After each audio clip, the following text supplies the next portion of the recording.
It's unfortunate, but it's true.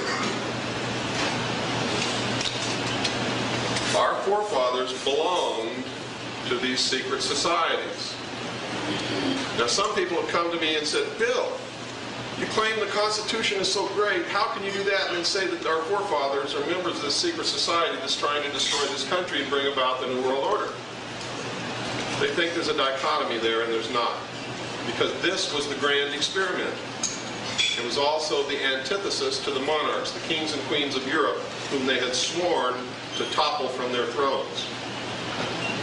How do you topple a king from the throne? You give the people, the subjects, a taste of freedom. Go ahead, sir. Just walk around the camera if you will. All through history, let me give you a little background. All through history, man had claimed that he didn't need to be ruled by kings and queens, and that he wasn't property and he didn't want to be property. Because up until the time this country was founded, no people in this whole world had ever been free and had always been the property of the ruler. The king, the queen, the emperor, whatever they called themselves. Man was a property just like a cow was. What made somebody free, what made them capable of ruling, was genetics. Your line of genetic descent or ancestry determined whether you were going to be property or you were going to be a king. And nothing else determined that. Our forefathers, in their efforts to bring about their dream of a perfect world where they would not be oppressed by kings or queens, or by popes or religions, or by the mob. In their quest for that, they created this nation as the antithesis to the kings and queens and emperors and empresses of the old world. And they knew that if they gave the common man a taste of freedom, that the kings and queens and emperors would topple off their thrones like dominoes in a row across the floor.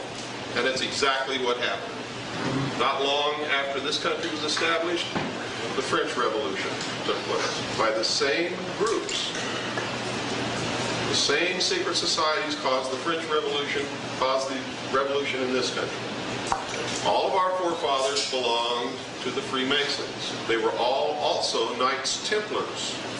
They were also members of the Illuminati. They were not bad men. The people who are bringing about the New World Order today do not believe themselves to be bad men. They believe it must be done in the best interest of mankind.